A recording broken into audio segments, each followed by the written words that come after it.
So what's the particular impact of such a delay? I mean, if the program's largely been shut down already, what's sort of the, what are the consequences of this at this point? What difference would it make? Well, I think the first thing that we're interested in doing, recall, it's very important to us that the NRC is a credible regulator. So we have an interest that's broader than just used fuel in ensuring that the integrity of the regulatory process at the NRC is maintained, all right? So that's a first order concern. Secondly, we want to see the evaluation of the license application. I mean, we are very interested in what the technical evaluation of the application's conclusions are. A huge amount of industry money, over $8 billion, has been spent on this program, and we want to know the results of that. It will inform this program going forward or other programs going forward, and so it is a valuable data set, and we would like to see a resolution of this issue. Alex, how heated do you think the yucca issue will become? The yucca issue, I mean, is the yucca issue sort of decreasing in terms of more importance being given to loan guarantees in the Congress? Yeah, so the industry has dealt with the Department of Energy's failure to accept used fuel beginning in 1998, right? By storing additional used fuel on site, by building dry casks, we have addressed the immediate concern with DOE's failure to perform under the contracts, all right? We would like to see a national program go forward that is credible, that has reasonable milestones. We've laid out what we think: on-site storage, interim storage, R&D, and a geologic repository. The controversy over Yucca Mountain is political, and there was going to be a continuing political controversy over that program.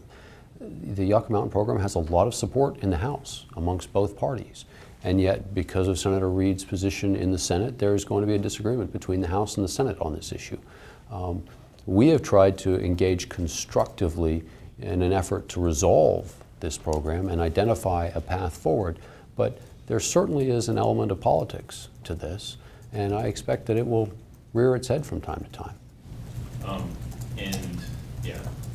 time to time, do you think it'll become sort of maybe an imbalance issue in the House where they focus on those issues more than the political issues, more than resolving what you want to see done with the loan guarantees?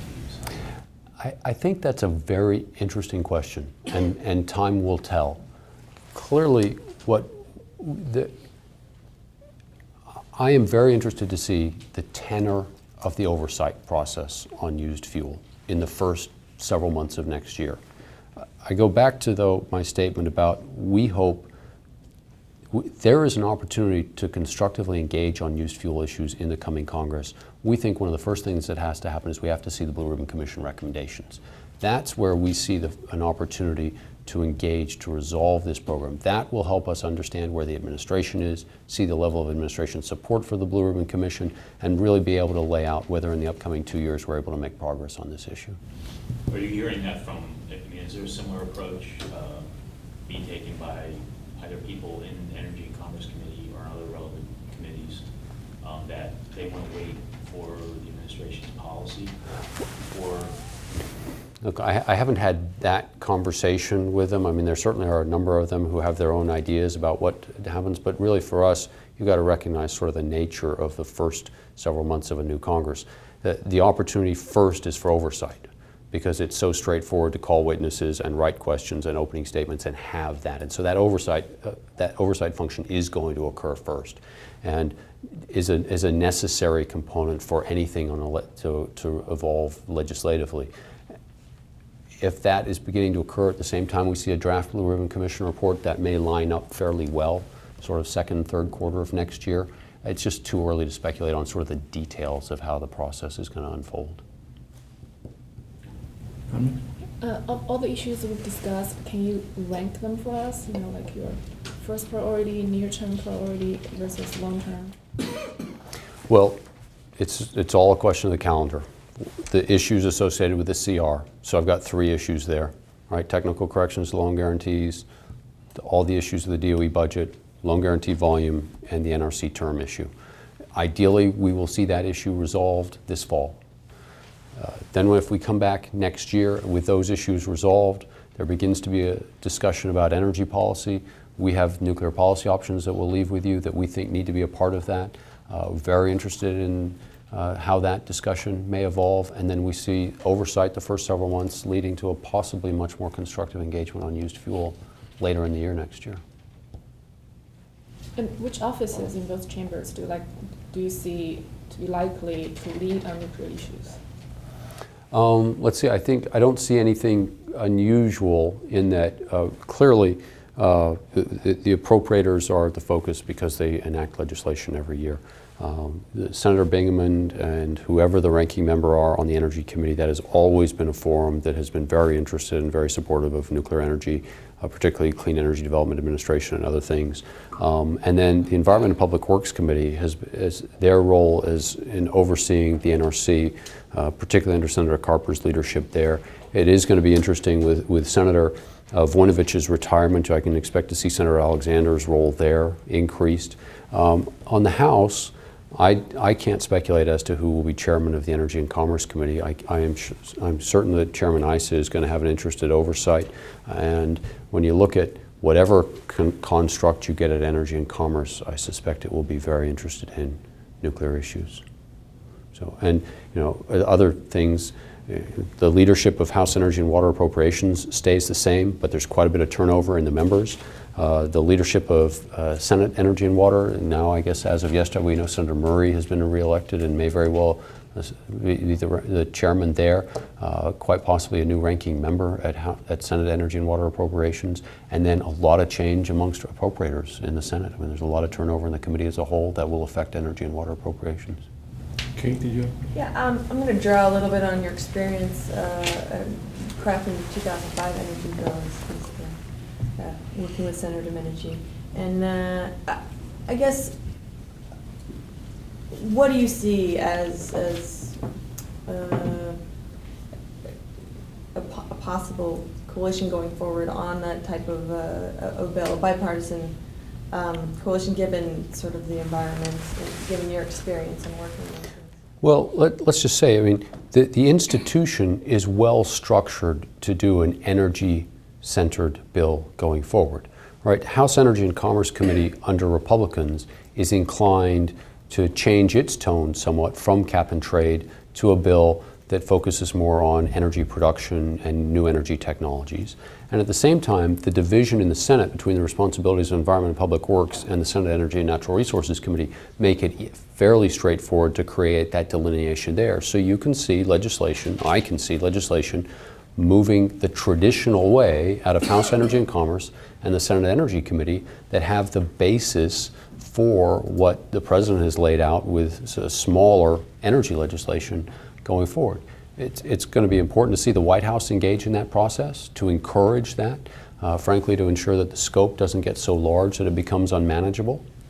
But the mechanisms are in place. And so, if this remains an area where there's going to be bipartisan agreement, where the White House wants to work with the Congress, where Republicans and Democrats can work together, it has potential. And when you look at the membership of House Energy and Commerce and Senate Energy Committee, they have traditionally been inclined towards that sort of bipartisanship. So they are well positioned to work towards that end. So the potential is there for that legislation to move out of those committees in that manner. Paul? No, but it's another All question. right. When I was looking at the NEI campaign donations record, most of them are predictable. Murkowski, Hoyer, and Kleiber. One kind of I don't understand is you guys, Blanche Lincoln received $11,000 from NEI only after Murkowski, and I looked at her record. She doesn't have a lot of nuclear-related legislation, so I wonder if there's anything. No, Senator Lincoln was a very strong supporter of nuclear energy in a variety of different roles that she had. And we have our position with PAC giving is very simple. We support pro-nuclear candidates. And she was a very strong supporter of nuclear energy, and so we supported her even when things didn't look very good for her, because we stand by our friends.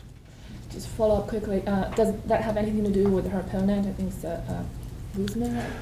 Because I mean, when I look at his record, he's quite a non-proliferation guy, and he's No, it didn't. It had to do with we've known her, we've worked with her. She's been open and well informed on our issues, and so we supported her reelection. And it's, you know, there were a number of members like that who we supported who didn't win re-election, but we're simple. We support pro-nuclear members of Congress. Jeff? How hard are you going to go after the nuclear waste fee issue and use of the nuclear waste fund?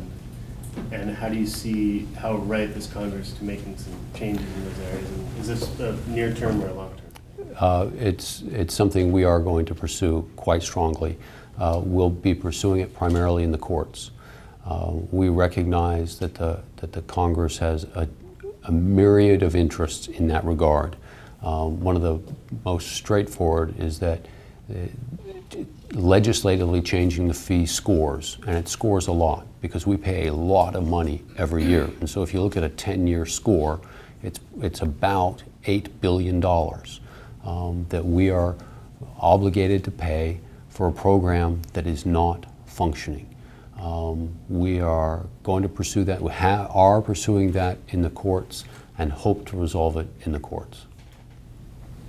What about DOE's response? They recently renewed the current fee, and they said, well, if we don't have people pay now, it shifts the burden to future ratepayers. I was looking for a response. I'm gonna, that is very tempting because I have my own response to the language in the Secretary's determination, but I'm going to be very careful. Because that is an issue actively pending before the courts, I'm going to let the lawyers speak for us on that issue, and they'll do that at the court. Commendable discipline. Yeah. I do have an opinion on that, but I'll check with my counsel first. Can any feature of that be dealt with legislatively? Like, I'm thinking now about the way in which the waste fund is used, or is all of this stuff? Yeah, absolutely. I mean, in theory, yes, this issue can be dealt with legislatively. But we recognize the pressure that the Congress faces, which is that any resolution of this that we think is fair, okay, which is a suspension of the fee, results in a reduction in revenue to the government and scores significantly. All right, we're painfully aware of how much money we send to the government every year, and we recognize that because of that pressure, the best place to address this issue is in the courts, because the courts don't have to worry about scoring.